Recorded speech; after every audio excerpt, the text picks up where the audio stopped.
El día de ayer estaba escuchando una intervención de Emilio Álvarez y Casa en el Senado. Estaba hablándose del tema de la renuncia de Saldívar a la tremenda corte, y entonces él dio un dato que yo no sabía. De hecho, hasta lo coloqué en un tuit y hoy me puse a investigar más y fíjense que la cosa está peor todavía. ¿Qué fue lo que dijo Emilio Álvarez y Casa? Dice que Arturo Saldívar fue el abogado que defendió a Vancomer en el caso del Fobaproa. Él lo dijo. Pero ¿saben qué es más grave? Lo más grave es que esto lo publicó López en uno de sus libros. Él lo sabe. Las palabras de Emilio Álvarez y Casa son las siguientes, pero hay más, ¿eh? Las palabras son estas. Hay que decirles a nuestros compañeros de Morena, ustedes van a llevar al abogado que defendió a Vancomer en Fobaproa. Revisen el texto de López Obrador, que probablemente ya se les olvidó, como una parte grande de su historia se les ha olvidado. En el texto y en el CD se manifiesta por López Obrador que Saldívar fue el abogado de Vancomer para evitar la auditoría de los bancos. Ese es Saldívar, el que hoy ustedes presumen como gran adquisición de la 4T. Revisen el texto de López Obrador. Ese es en verdad Arturo Saldívar, que siempre ha estado ahí en la ambición y en el poder. Yo dije, ¿será verdad? Y me puse a investigar y pues resulta que me encontré cosas todavía peores. Hay un texto que publicó Alejandro Lelo de la Rea donde habla de este tema y otros de Saldívar, ahora que renunció al Senado y que ahora ya se volvió un miembro activo de la transformación de Cuarta.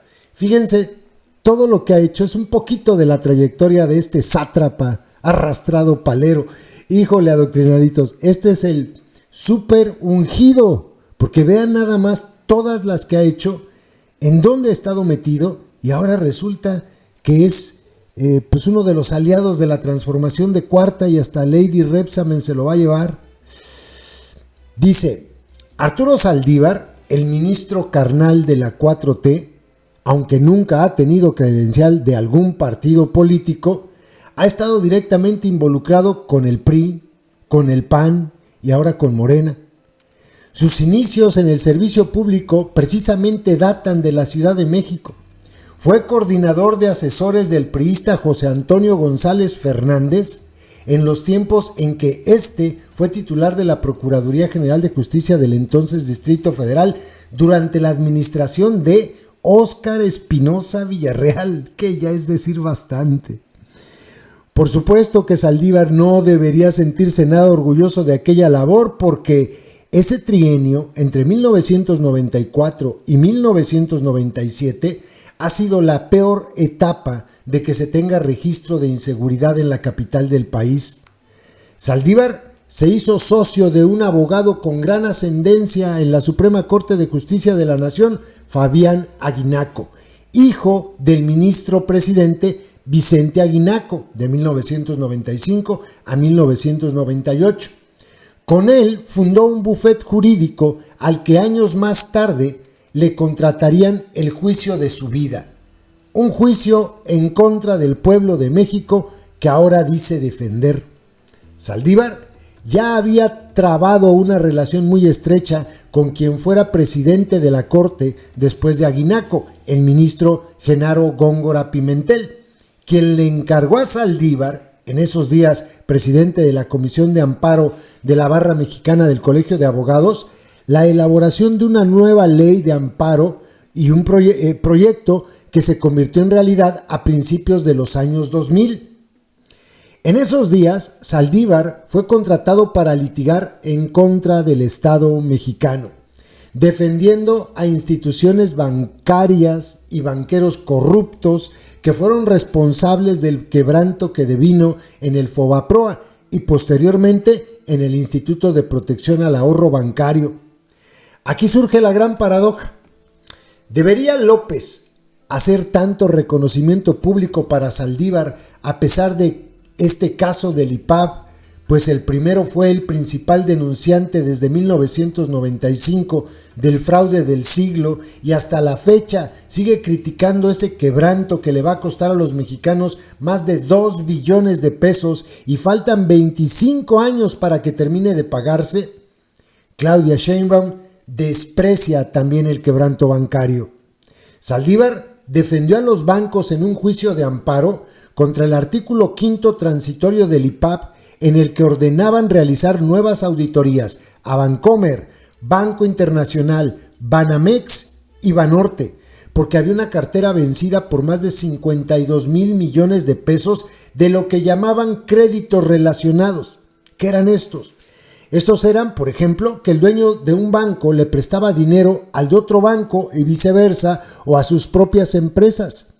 Saldívar cobró 11 millones de dólares por llevar ese proceso de amparo, para el cual se separó o simularon una separación de su entonces socio Fabián Aguinaco para evitar el conflicto de interés.